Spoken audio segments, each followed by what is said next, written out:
almost immediately knew that I was in trouble because I couldn't stop. And I was moving fast at that point. It's a beautiful but rugged wilderness where few people ever go. It was a sunny day, but it was cool, probably temperatures in the 30s, around 30 degrees Fahrenheit. I had my kayak on top of my truck, hopefully planning on going kayaking later that afternoon. I didn't see any bikers or hikers out, just myself and Taz. Come on, Taz. I brought my water bottle. At the last minute, I thought, well, I'll grab this little waist pack so I don't have to carry the water bottle in my hand.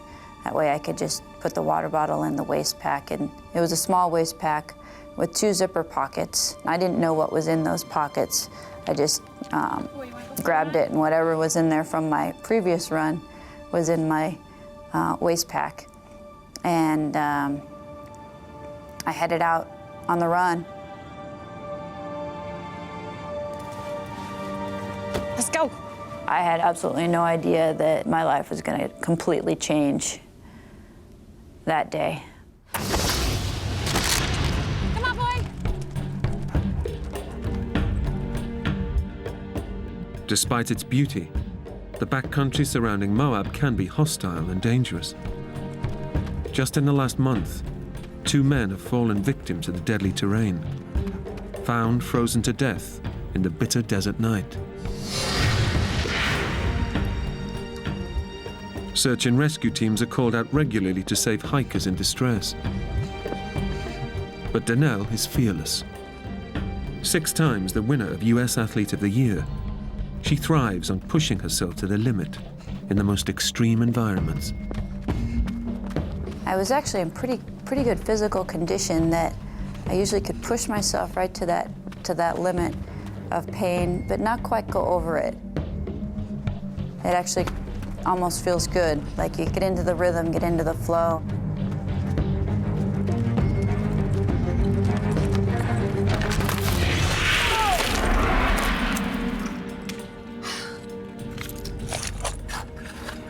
Watch out for that. Danelle's training route is not marked on any map. And with every step, she's heading further into uncharted territory. All of a sudden, the next thing I know, Taz was ahead of me, and my foot slipped out from under me.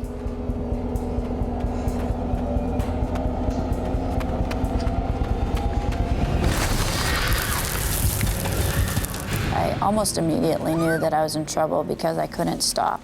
And I was moving fast at that point. And then the last 20 feet were an overhang. Free fall. I definitely had time to see my life kind of spin through my head and think about maybe I wasn't going to see another day. And then boom.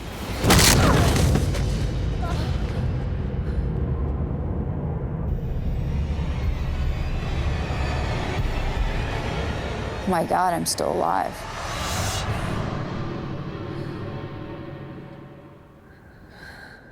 I didn't know what I had done to myself, but I knew I had hurt myself pretty bad. It's a horrendous fall.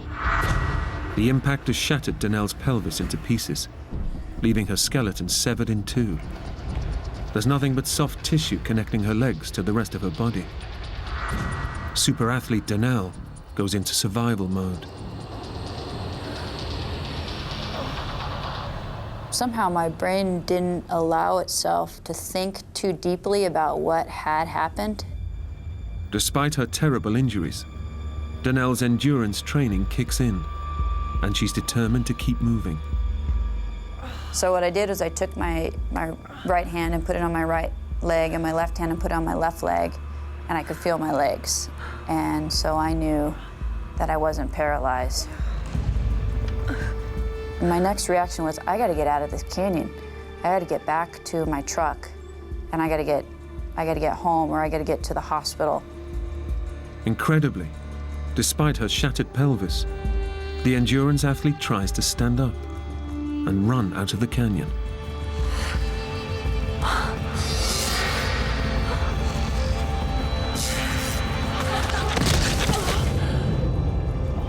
But with her skeleton effectively in two, Danelle's legs cannot support her body. Unable to walk or run, she's facing her worst nightmare. Her legs useless, she's alone on a ledge, separated from her dog, Taz. Danelle is stranded in 1,000 square miles of barren, uninhabited wilderness. I knew that I needed to get out of that canyon. The temperatures were cold, and it was the middle of winter. But I couldn't stand up, I couldn't walk. So I just started dragging myself. With her skeleton broken in two, shattered at the pelvis, Danelle is critically injured. Most people would be in agony, but super-fit athlete Danelle is experiencing an enormous adrenaline surge, masking the pain.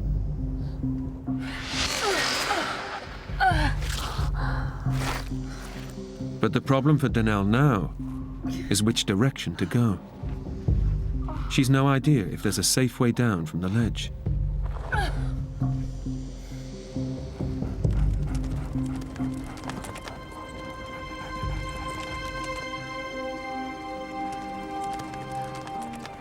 Taz comes to Danelle's rescue. Taz, there you are. Taz has found her way back through the canyon to reach her. She is no longer alone, but Taz's appearance brings more than comfort. Since he had gotten to where I landed, I knew that there was a route out. So I used him as my guide and kind of dragged myself where he went, along the shelf and then back down to the bottom of the canyon.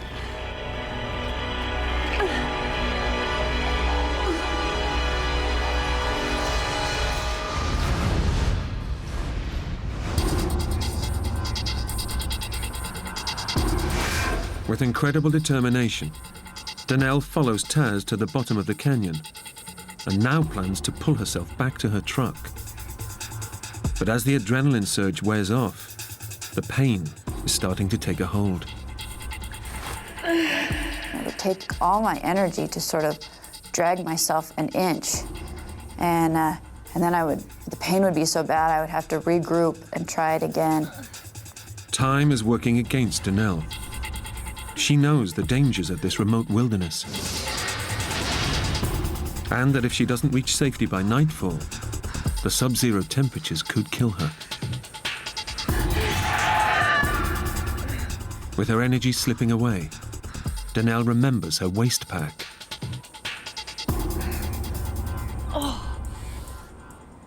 I didn't know what was in that waist pack because I didn't check before I left. And in one of them was a little gel pack, sugar pack, that endurance athletes often bring with them to help provide energy for running. Eating the gel provides Danelle with a much-needed boost, as well as a moment to reflect on the colossal task she's taking on. But her progress is excruciatingly slow. At one point, I looked back at my tracks and I could just see where I dragged myself through this canyon. It took me probably 2.5 hours just to get to the bottom, dragging myself inch by inch. The canyon that took me maybe 2 or 3 minutes to walk up. The only comfort Danelle has is her dog's constant companionship. Taz was with me this whole time. I think he probably realized that I was injured.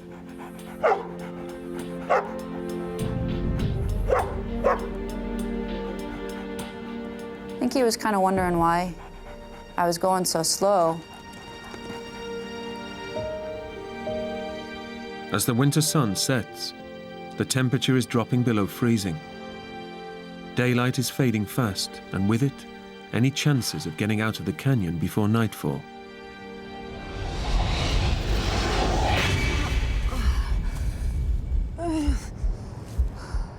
Despite Danelle's superhuman efforts, she's far from safety.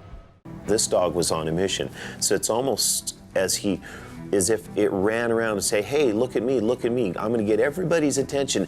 Now I'll show you where she's at.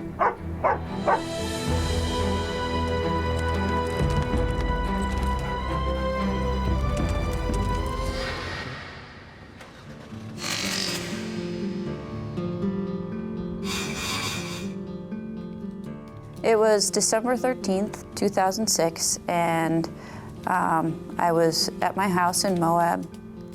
The winter season was approaching, and I was wanting to get in shape for the snowshoe racing season and also to compete in some winter triathlons. Oh, hey, Tess. Give me a minute, okay? Just give me a minute. So I was to head out on about a 2 or 2.5 hour run, and I kind of had one of my favorite loops in mind. I hadn't done this loop in a while. Okay, all right.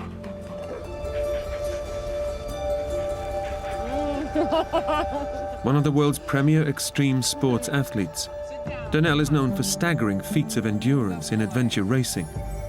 Single and living alone, her constant companion is her dog, Taz.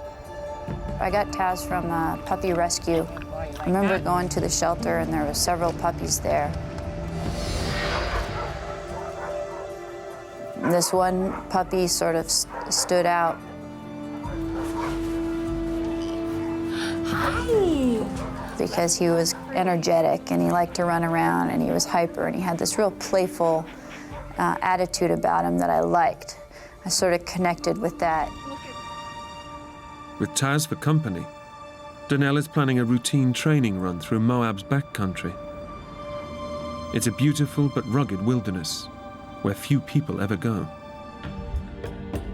Despite its beauty, the backcountry surrounding Moab can be hostile and dangerous. Just in the last month, 2 men have fallen victim to the deadly terrain, found frozen to death in the bitter desert night. Search and rescue teams are called out regularly to save hikers in distress. But Donnell is fearless. 6 times the winner of US Athlete of the Year, she thrives on pushing herself to the limit in the most extreme environments. All of a sudden, the next thing I know, Taz was ahead of me, and my foot slipped out from under me.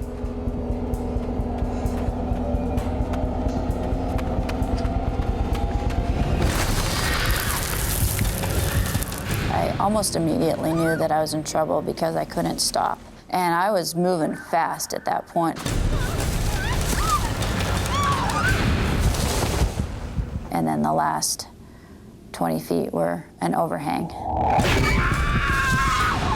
Free fall. I definitely had time to see my life kind of spin through my head and think about maybe I wasn't gonna see another day. And then boom.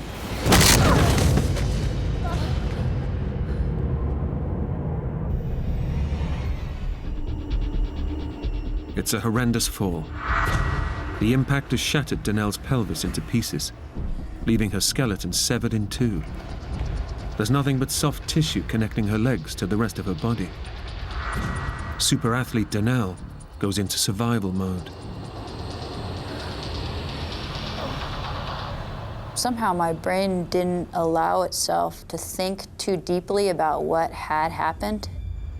Despite her terrible injuries, Donnell's endurance training kicks in, and she's determined to keep moving.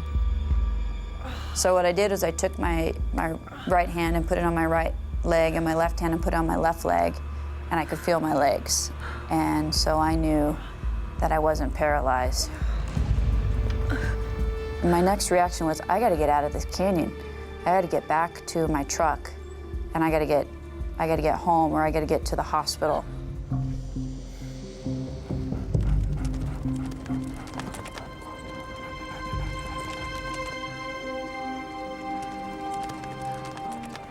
Taz comes to Donnell's rescue. Tess, there you are. Taz has found her way back through the canyon to reach her. She is no longer alone, but Taz's appearance brings more than comfort. Since he had gotten to where I landed, I knew that there was a route out. So I used him as my guide and kind of dragged myself where he went, along the shelf, and then back down to the bottom of the canyon.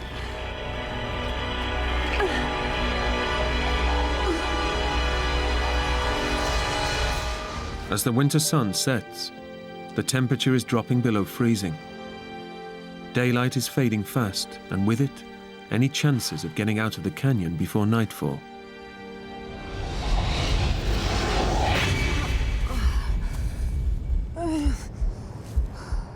Despite Danelle's superhuman efforts, she's far from safety. Too tired to go on, she stops for the night.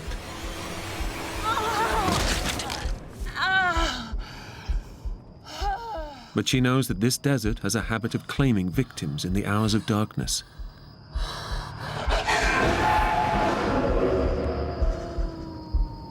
It was comforting having Taz there. And I also knew that if there was to be, say, a coyote or something that was to come into the canyon, that he would bark and scare any wild animals away.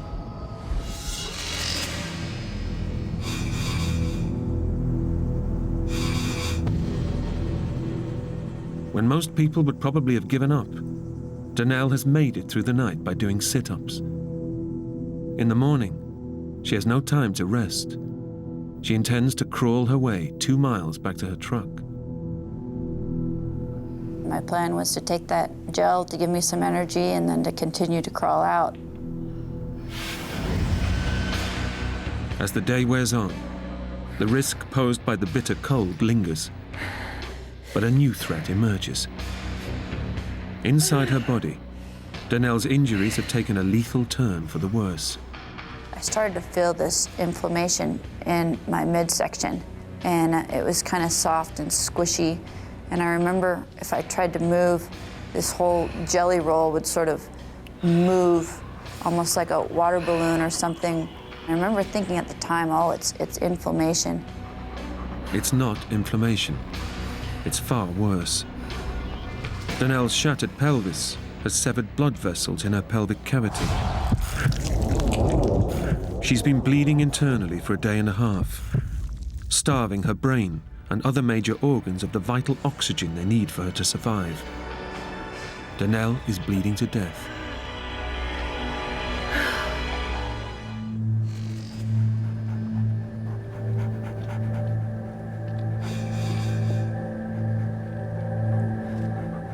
Thanks to her endurance training and extraordinary willpower, Danelle has survived a second night in the freezing winter desert, where most people wouldn't have survived one.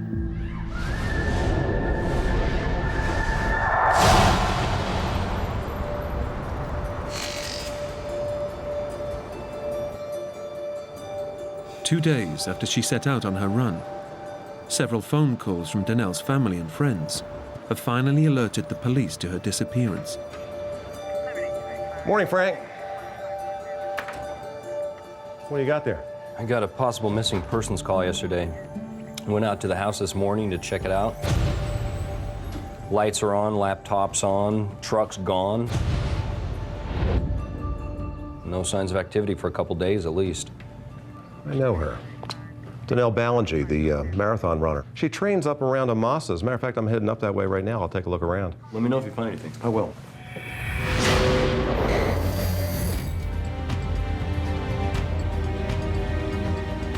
Local detective Craig Shumway knows that Danelle often trains in the Amasa back area, north of Moab.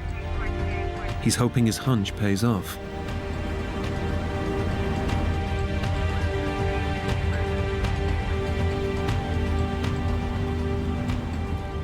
Bingo.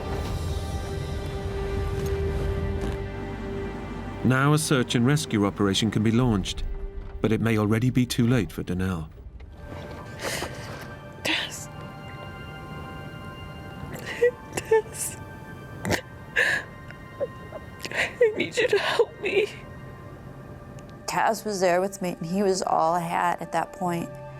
And I said to him, I said, Taz, I'm hurt, I need help. Can you go get help? Tess. I need you to help me. Go get me help. Tess, go find some help for me, please. There's a dog down there. You see him? Yeah, I got him.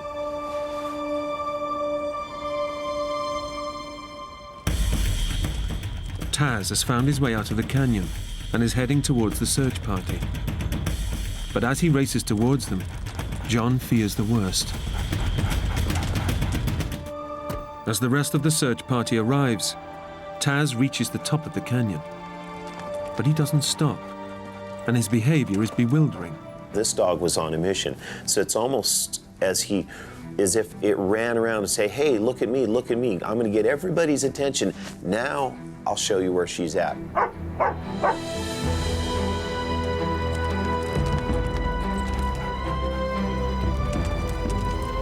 Where is he going? All of a sudden, down in the bottom of the canyon, the dog reappears and headed back up the Amasaback Trail. So I get on the radio and I radio over to the vehicles heading up the trail. 1T812 to 1T836. Hey, Bago, looks like the dog's coming your direction. Let him pass. Let's see where he's going. I'm looking over my shoulder, and sure enough, Taz appears and takes off up over the hill. I'm going, you know, I think I should follow Taz for about 5 minutes just to see. Okay, dog. Let's see what you know.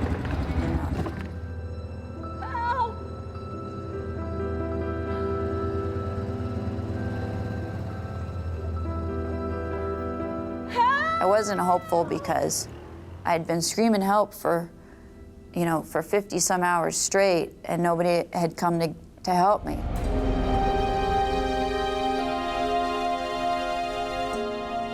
It was the best moment of my life because I knew right then that I was going to get a second chance. I knew I was going to make it. And it was quite emotional, because not very often do you go on a rescue where somebody's life is really quite on the edge. The look on her face was one of relief, and then the tears came. Next thing he said to me was, "You got one good dog." And I just started crying. I just laid there and started crying. I don't think any human could have survived another night in those temperatures. Taz's extraordinary bond with Danelle has saved her life. Taz certainly did make the difference in shaving hours or perhaps even days off of finding Danelle. And in this rescue, she didn't have hours or days to spare. She was on the brink as it was. I knew Taz was a smart dog, but to be able to do what he did, this was a whole nother level of communication. Suddenly, my dog was taking care of me instead of me taking care of him. I look back on it now and I'm so grateful. He's truly a best friend.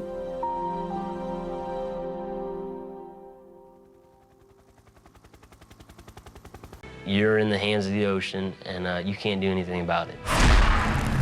It's either you're gonna suck it up and you're gonna try to survive and hang in there, or you're gonna give up and you're gonna die.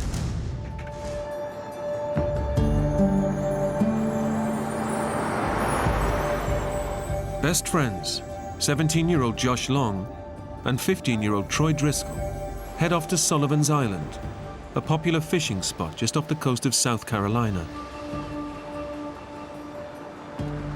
The weather was great. The part of the beach that we put in was actually very calm. Josh has only just finished rebuilding the boat. It has no engines or sail and is completely untried at sea. We actually never used the boat before we put it in the ocean. What's with the wetsuit? I know, in case I might want to swim or something. The water's still a little cold. What are you, a baby? What you say? Nothing. I was having fun. I was bouncing up and down. Wow, man! Whitewater style. But in their excitement to go fishing, the boys don't check the Coast Guard warnings. There's a powerful riptide forecast for that morning, right in the waters where they're paddling. And we're almost to the sandbar when we just got hit by the current. Hey, we're drifting. I figured it was a joke, you know. So I was enjoying the moment. I was, hey, this is fun, you know. We don't have no control. You know, hey, this is great. Wow, man! But, you know, Josh then grew real serious real quick. The boys are fully caught in the riptide, and it's dragging them away from shore and out to the open ocean.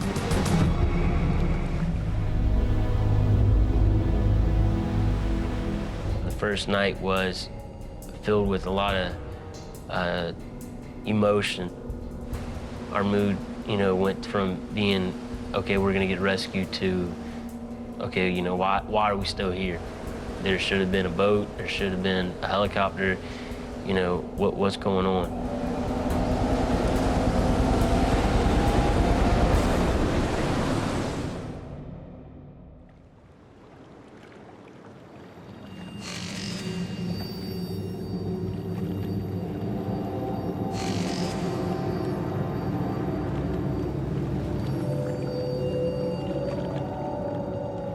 You know, when we looked out that morning, there was nothing.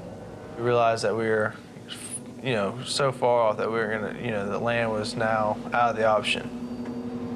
I did a 360 as I twisted around and saw nothing but waves and ocean, and there's nowhere to go.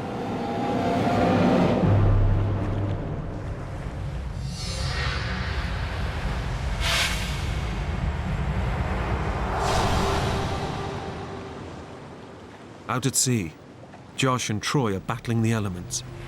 They've drunk no water for over 24 hours. So thirsty. And are experiencing severe dehydration. Their bodies have lost over 3 pints of fluid, causing muscle cramps, headaches, and extreme disorientation. They're desperate for something to drink. Very hot. I mean, there's pretty much no clouds in the sky. As the day progressed on and it got hotter, the water was very clear. Our mouths became drier and we were just thirsty. So it was almost tempting to drink. The boys wake on their third morning with a sense of despair. Then, on the horizon, a ray of hope finally appears. Hey! Hey! Help! Help us! Please! Please help us! It looked like a matchbox boat, you know, so little. Hey! Help us! A fishing boat is passing, just 100 yards away. The end of their ordeal is now surely only moments away. Help us! We yelled at the top of our lungs, tried to get somebody to see us, you know. Please help us! But it was like a needle in a haystack. We were so small. Help us, please! They just turned and kept on going. Please help us! Come on! Come on! Why don't they see us? It was good to see something else, but you know, they didn't stop. So you know, we lost a lot of hope. The boys begin to realize how unlikely it is that they will be spotted in the vast ocean. We knew that there was no way they're gonna find us because the ocean's so big. And if they hadn't found us yet, they weren't gonna find us. And how helpless their situation now is. You're in the hands of the ocean, and you can't do anything about it. It's either you're gonna suck it up, and you're gonna try to survive and hang in there, or you're gonna give up and you're gonna die.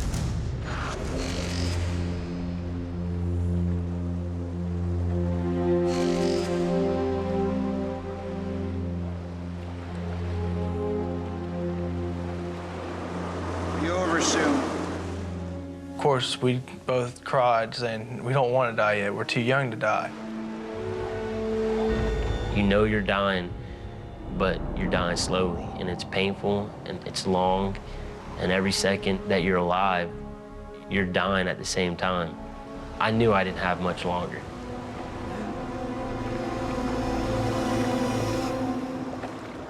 In fact, their dehydration is now so advanced that they literally have only a few more hours left to live.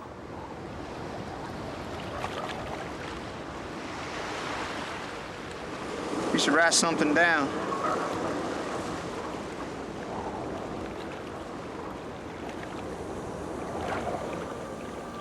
Summoning the last of their energy, the boys scratch out their final goodbyes to the families they're leaving behind.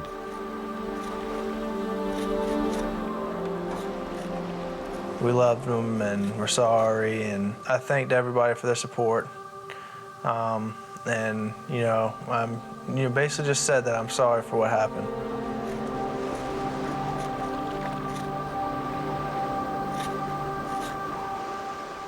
I remember writing to my mom and my dad, specifically saying, thanks for everything you've done for me. Thanks for teaching me what you've taught me.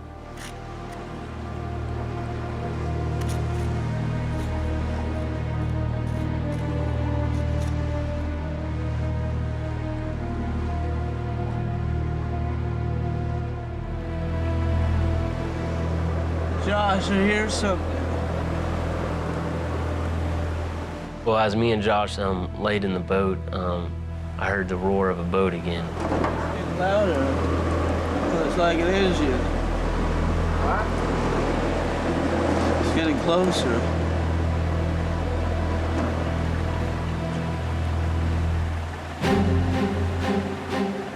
I see this huge fishing boat coming straight at us. So at that time, I, jerked Josh. I was like, you gotta get up. Josh. Help us! Hey! Help me! Help us! Please help us! I was crying, but at the same time, it was like I wasn't crying because I had nothing to cry. I was just screaming, hey, please help us. Please, we need help. Over here! Help! Come on! Over here, please! The two boys are just a speck in the ocean.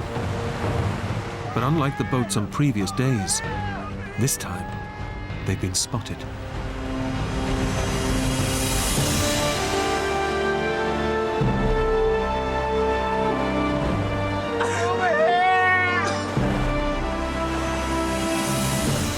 So basically, we knew they saw us. We kind of just started, basically just gave each other a huge hug, and we're like, this is a miracle, I can't believe we're actually getting saved.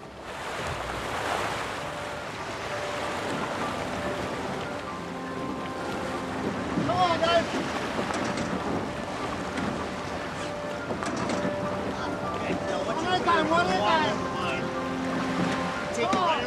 The captain reached over and, pulled me up because I barely had any energy to get up.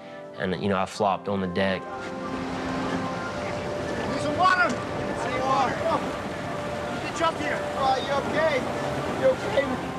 I couldn't understand them because they were whining, whimpering, happy, sad, the whole 9 yards. But one of the first things that Troy said to me, he asked me if I believe in God. And I said, well, yeah, I guess I do now. Because miracles happen. Some water, thank you, man. Thank you. Got you. You're safe now. You're safe. Yeah. Better now, huh?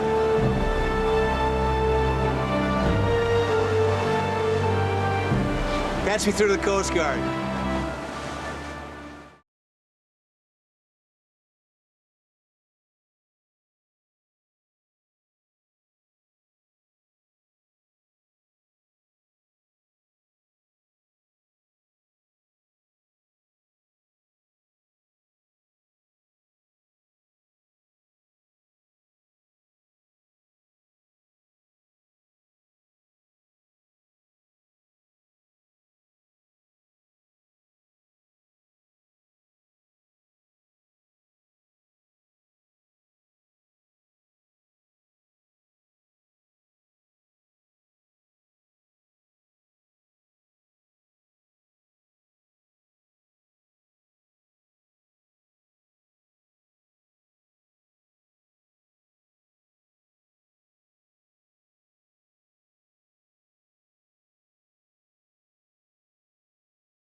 Young lovers, Gina Allen and Brandon Day, are on a day trip from hell. Lost in a freezing mountain wilderness with no way out. We're stuck. We're completely stuck. You make a mistake, you probably will die.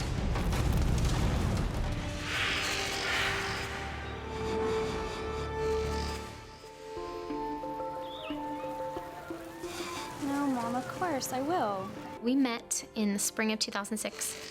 Within a couple of weeks, went on our first date. And a few days later, he asked me to go with him to California. I had qualified to go to a national sales convention. I'm a financial advisor. I was allowed to bring a guest with me and thought it'd be a really good time and invited her out with me. At the end of the convention, Brandon and Gina head out on a day trip to a nearby beauty spot. The couple dress light. I'm gonna leave my purse here, so maybe you could take these for me? His pockets full, Brandon leaves his mobile behind. We were only going to be gone a couple hours, or I guess so we thought. Among the most rugged wilderness regions in the US, Mount San Jacinto is the second highest peak in Southern California. With no access road, the only way up or down is by cable car. And while temperatures can hit the 80s and 90s on the desert floor during May, the summit is still dusted with snow. It was totally perfect. And I guess you just think, you don't have a care in the world at that point. What? What is it? You hear that? Sounds like a waterfall.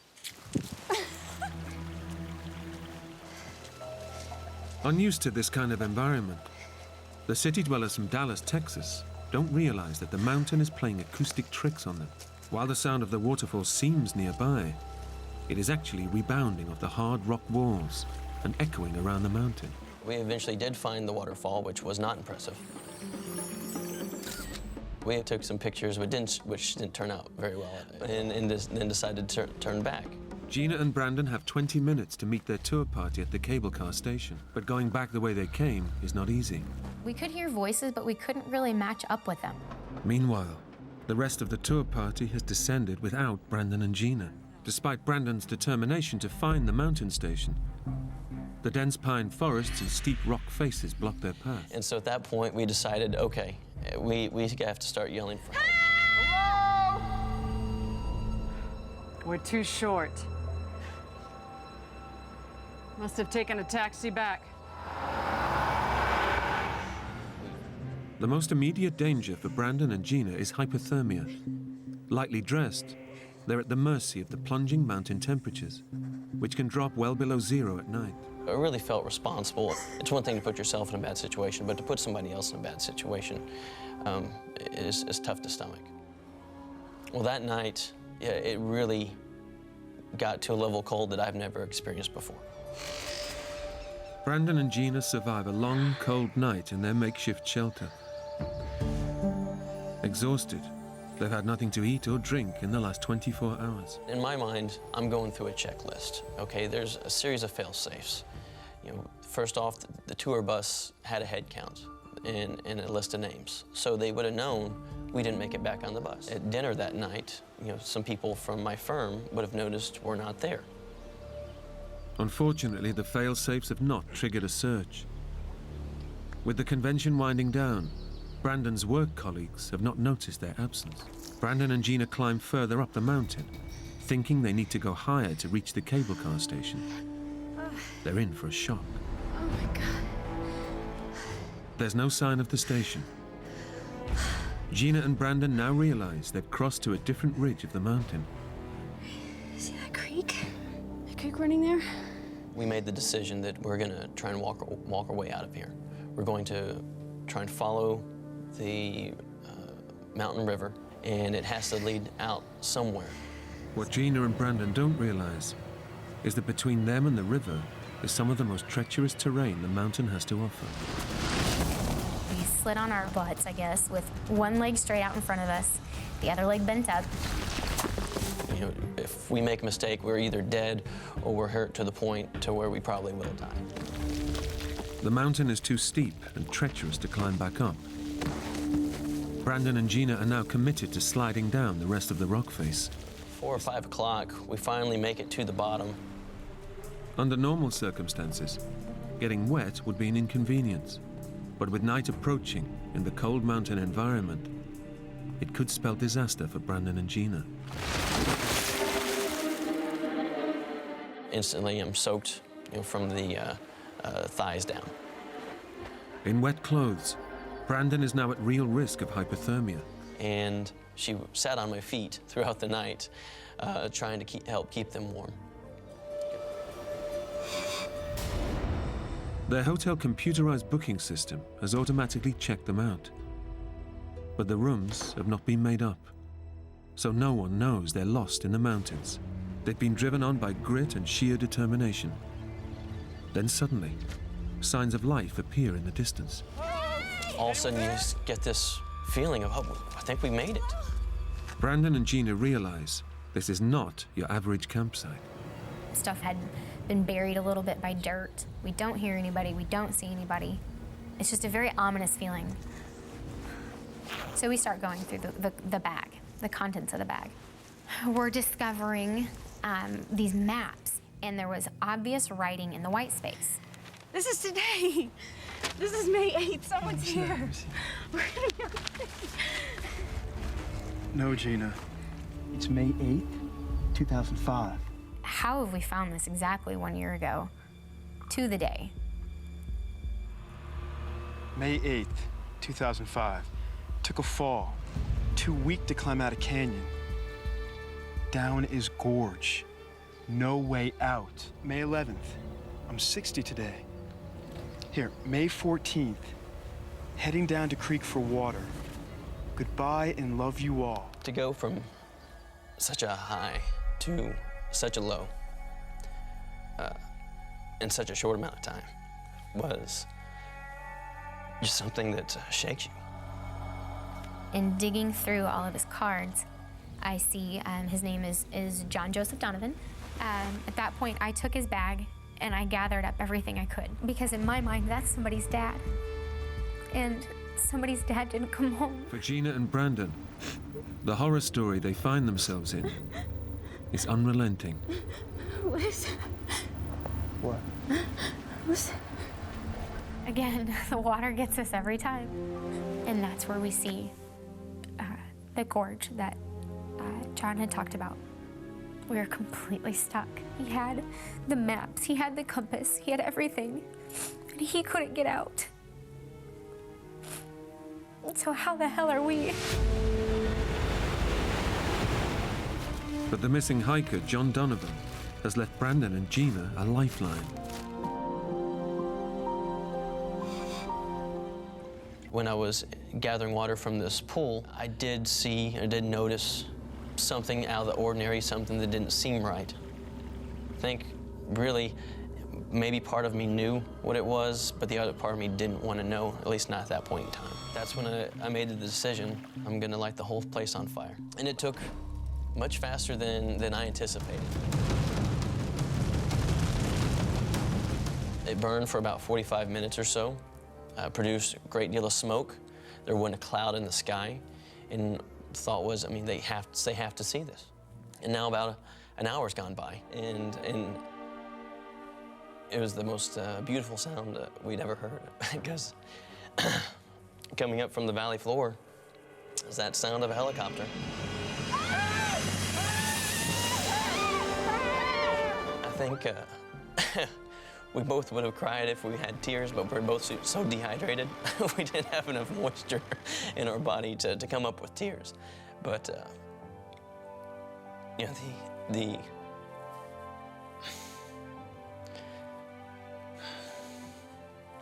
the pure joy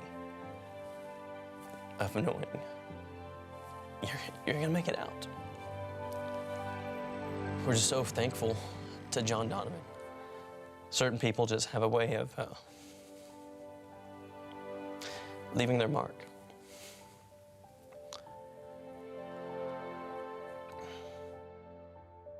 John Donovan's remains were recovered 3 weeks later. The Navy veteran was buried with full military honors. Gina and Brandon stayed together for 2 years after the ordeal, and then separated.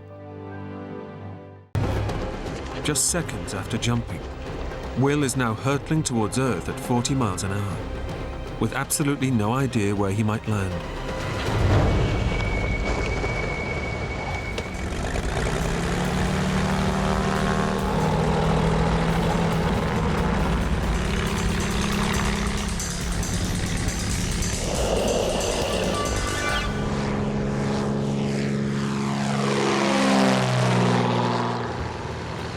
Man, you look nervous. The atmosphere on board is light-hearted.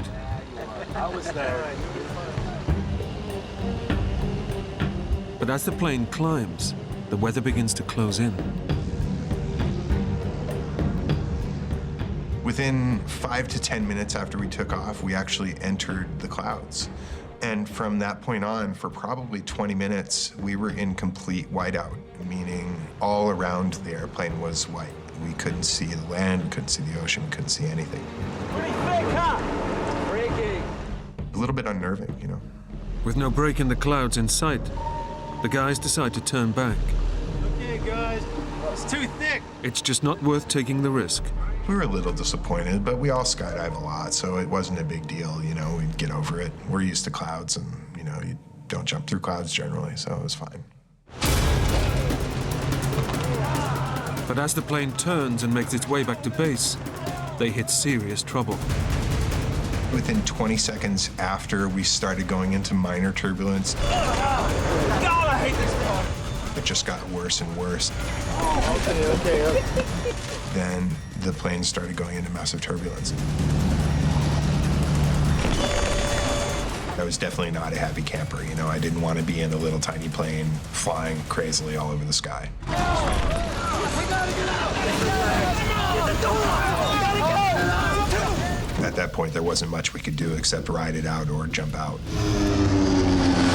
Get the latch! With the plane now hurtling towards Earth, Open up the hatch! Will and his friends have no option but to take drastic emergency action. And at that point, we all started going for the door, trying to get it up. It was the only thing we could do. It took us 4 tries to get the door open because we were being thrown about the airplane so much. Despite not knowing how high they are, and if they have enough time to parachute properly, they dive into the void. Once that door was open, my butt was out of that airplane. I did not want to be there. I knew that. I trust my skydiving equipment. I trust my parachute, and I did not trust that airplane at that point.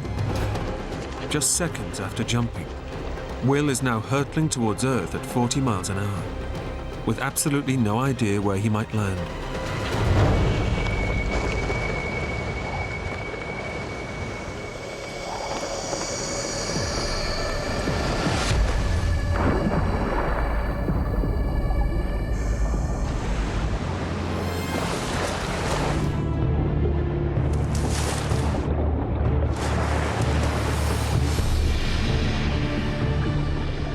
It took me 2 or 3 minutes, and that was a pretty scary feeling because you can actually get tangled up in the lines and drown.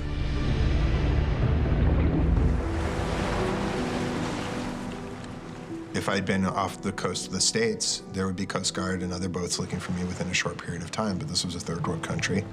So I thought, you know, don't be a spoiled American and think there's going to be a boat coming to get you. You have to survive this or not. Staying calm. And that required a faculty that was born anew in myself, that I think I've certainly never experienced before.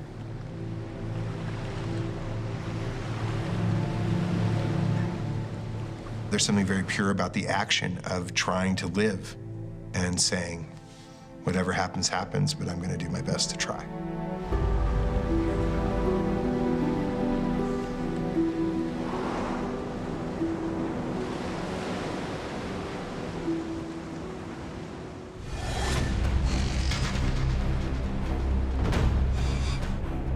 Out at sea, Will's been in the ocean for 9 hours. The water temperature has dropped to 45 degrees. He's rapidly losing body heat and dehydrating even further from the effects of swallowing seawater. As soon as it got to be night, The swells were getting bigger. It was colder, and I was getting more water in my mouth, which I knew eventually over time could be responsible for taking my life. No search has been mounted, and he's fast running out of hope. I saw no boats. It was dark. I didn't think there was any way I was going to last overnight in the ocean. No boats, no planes. I'm dead, man.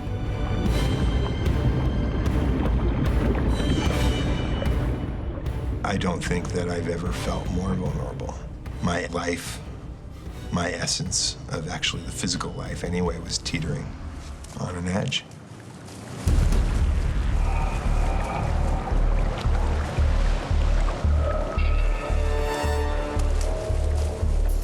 Just when it seems things can get no worse, Will comes under attack from beneath the water.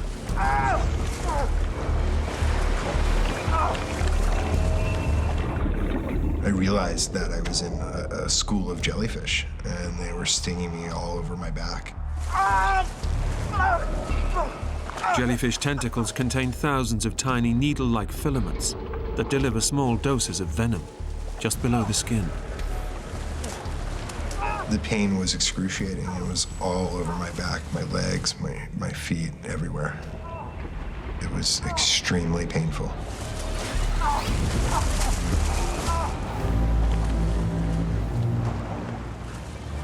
And then his worst fears become real. There is something in the water, and it's heading straight for him. And I saw something floating in the water.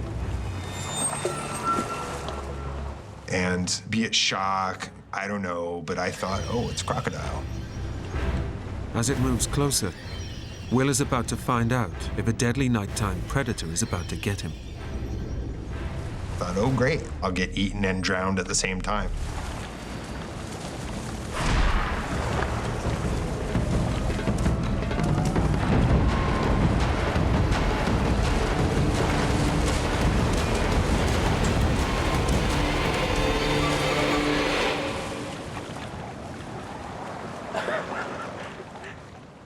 I laughed, because who would think a log, a tree, is in the middle of the ocean? I was amazed.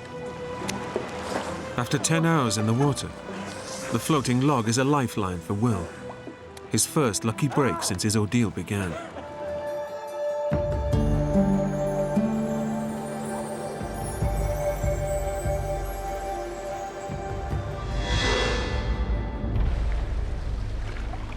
"15 hours after crash landing in the ocean, Will has made it through the night. I did fall asleep on the log. I only know because I woke up on the log. I have no idea when I actually fell asleep. I'm sure it was just through pure exhaustion. Morning brings with it a tantalizing sight.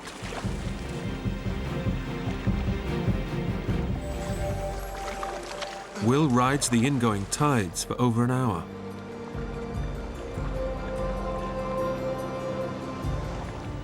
I wasn't making as much progress as I needed to.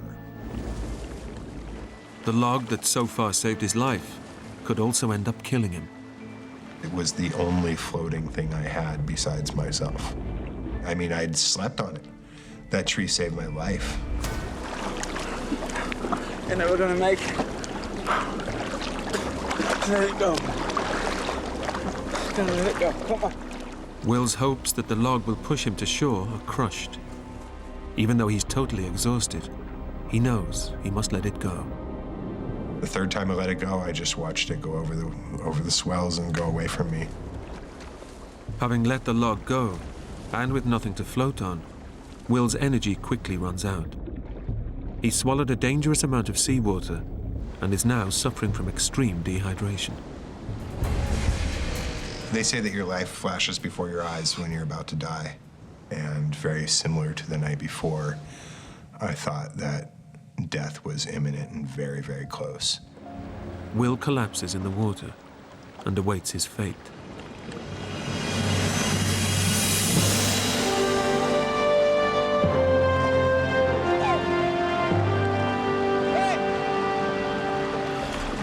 I looked up and saw them, and I couldn't believe it at first. Will has drifted miles from the search area. And by complete chance, he's finally spotted by passing fishermen. He's so close to giving up. His rescues come in the nick of time.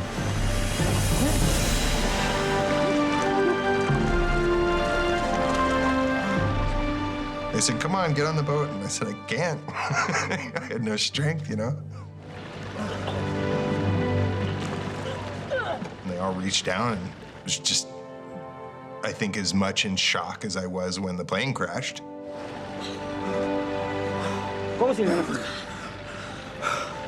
Oh my God.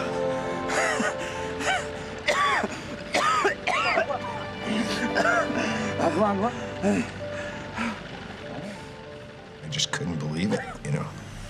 It crashed in the middle of the ocean, and my fat, pasty butt made it through 24 hours in the ocean.